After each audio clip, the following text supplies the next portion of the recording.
1990 मैंने बताया 1998 में 1998 में भारत के प्रधानमंत्री बने अटल बिहारी वाजपेयी, क्योंकि बीजेपी 98 के चुनाव में सबसे बड़ी पार्टी बनकर 185 सीटों के साथ में सबसे बड़ी पार्टी बनी। हालांकि पूर्ण बहुमत नहीं था, सरकार बनी। प्रधानमंत्री बनते ही अटल बिहारी वाजपेयी ने एक बड़ा निर्णय लिया, और वो निर्णय था पोखरण में फिर से न्यूक्लियर टेस्ट किए गए 11 मई और 13 मई को। पोखरण जो टेस्ट थे, इस बार जो न्यूक्लियर टेस्ट थे, उसमें भारत ने ये बात नहीं बोली कि वो शांतिपूर्ण पर्पस के लिए। भारत एक परमाणु संपन्न देश बना, और उसने बताया कि हमारा जो परमाणु बम है वो एक डिटरेंट के रूप में, बस अपनी सुरक्षा के लिए हम इस्तेमाल करेंगे। हमें किसी को हम डराने के लिए नहीं कर रहे हैं इसका इस्तेमाल, अपनी सुरक्षा के लिए नीति बनाई गई। नो फर्स्ट यूज, भारत ने अपनी परमाणु नीति भी बनाई कि हम नो फर्स्ट यूज, हम पहले इस्तेमाल नहीं करेंगे कभी परमाणु बम का, लेकिन बस जब हमें अपनी सुरक्षा का खतरा होगा तब हम इस्तेमाल करेंगे परमाणु बम को। तो 11-13 मई को भारत फिर से, पोखरण 74 में होता, उसके बाद में 98 में भारत ने टेस्ट किए परमाणु, न्यूक्लियर पावर कंट्री बन गया भारत। भारत को इसका रिजल्ट भी झेलना पड़ा। जापान, कनाडा, अमेरिका जैसे देशों ने भारत पर बहुत बैन लगा दी, बहुत रिस्ट्रिक्शंस लगा दी परमाणु बम के लिए। ठीक है, वो अपनी अलग कहानी है जो हम लोग पढ़ते हैं मॉडर्न इंडिया में। 99 में क्या हुआ, अटल बिहारी वाजपेयी ने 99 वाला शुरू हुआ तो अटल बिहारी वाजपेयी ने पाकिस्तान के साथ में एक हाथ, अपना दोस्ती का हाथ बढ़ाना शुरू किया, और वाजपेयी जी ने लाहौर की यात्रा की, लाहौर बस यात्रा बड़ी फेमस हुई। नवाज शरीफ प्रधानमंत्री वहाँ के थे, और भारत ने हाथ बढ़ाया कि चलो शांतिपूर्वक इसको सॉल्व किया जाए। लाहौर बस यात्रा हुई, लेकिन उसी लाहौर बस यात्रा के बाद में बोलते हैं जब जैसे अटल बिहारी वाजपेयी भारत आए और 1-1.5 महीने के अंदर पाकिस्तान ने अटैक कर दिया और कारगिल शुरू हो गया, कारगिल वॉर शुरू हो गया।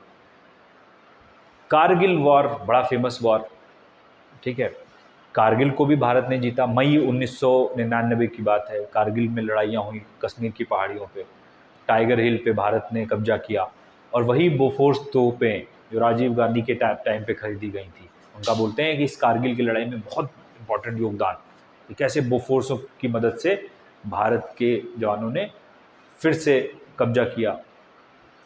ठीक है, तो कारगिल भारत ने जीता।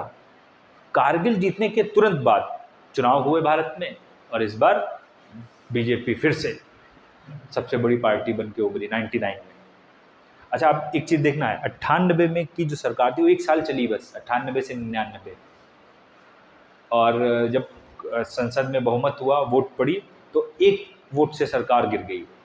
AIDM के जयललिता ने समर्थन वापस ले लिया और 1 वोट से सरकार गिर गई। और 99 में चुनाव हुआ, और फिर से क्या हुआ, बीजेपी सबसे बड़ी पार्टी बन के उभरी, और 99 में फिर से अटल बिहारी वाजपेयी प्रधानमंत्री बन गए भारत के। 99 में प्रधानमंत्री बनने के बाद में एक बड़ी घटना हुई है 99 की, ये सबको पता होगा कि एक फ़्लाइट थी एयर इंडिया की IC 814, ये हाईजैक कर ली गई। काठमांडू से दिल्ली आनी थी वो, और वो हाईजैक कर ली गई फ़्लाइट। कांधार लेके गए टेररिस्ट उसको, और मांग की गई कि हमारे आतंकवादियों को छोड़ो। भारत ने इस बार फिर से निर्णय वही लिया, भारत ने बड़े आतंकवादियों को छोड़ा, जिसमें से एक तो मसूद अजहर था जिसने जैसे मोहम्मद बनाया बाद में। ठीक है, और भारत ने आतंकवादियों को छोड़ा। हालांकि इस फ्लाइट के सभी लोग वापस आ गए, एक की डेथ हो गई थी शायद बस उसमें, और एक बड़ी घटना थी 99 की। 2001 आते आते फिर से टेररिस्ट एक्टिविटीज बहुत बढ़ गई। 99 और 2001 का पूरा जो साल था ये इसी में गया। 2001 में कश्मीर असेंबली में बम ब्लास्ट हुआ, उसमें कई लोग मारे गए। 2001 में ही 9/11 हो गया सितंबर में, अमेरिका में वर्ल्ड ट्रेड सेंटर और पेंटागन में 2 प्लेन आतंकवादियों ने टकरा दिए। मतलब चरम पर अपना आतंकवाद चल रहा था। और 2001 में ही भारत की संसद पर हमला हो गया, इंडियन पार्लियामेंट पर अटैक हो गया, और वही जैसे मोहम्मद जो मसूद अजहर था छोड़ा गया था, उसके ग्रुप ने जिम्मेदारी ली, तो ये पार्लियामेंट अटैक हुआ। तो एक बड़ी भीषण जो आतंकवादी घटनाएं हैं वो हो रही थी 99 और 2001 के समय में। तो अटल बिहारी वाजपेयी का ये समय था। इनके समय में कुछ जो बड़े निर्णय लिए गए इन चीज़ों को छोड़कर, वो मैं आपको बता रहा हूँ। एक और बहुत अच्छा निर्णय लिया गया कि भारत के संविधान में एक अमेंडमेंट किया गया था 86वां संशोधन, और जिससे एक आर्टिकल 21 कैपिटल ए जोड़ा गया और भारत में राइट टू एजुकेशन, शिक्षा का अधिकार, 6 से 14 साल के बच्चों को शिक्षा का अधिकार दे दिया। और उस शिक्षा अधिकार का अधिकार लागू करने के लिए एक सर्व शिक्षा अभियान की शुरुआत की गई थी।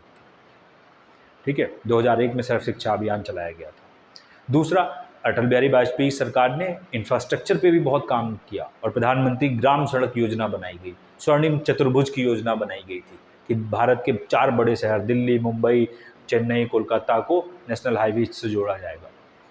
ठीक है, प्रधानमंत्री ग्राम सड़क योजना, हाईवे डेवलपमेंट प्रोजेक्ट शुरू किया गया, हर गाँव को भारत में सड़कों से जोड़ा जाएगा। ठीक है, तो बड़ी योजनाएं ये शुरू हुई अटल बिहारी वाजपेयी की सरकार में। लेकिन 2004 में जब चुनाव हुए भारत में, 5 साल पूरा कार्यकाल होने के बाद में, तो चुनाव का रिजल्ट वैसा नहीं है।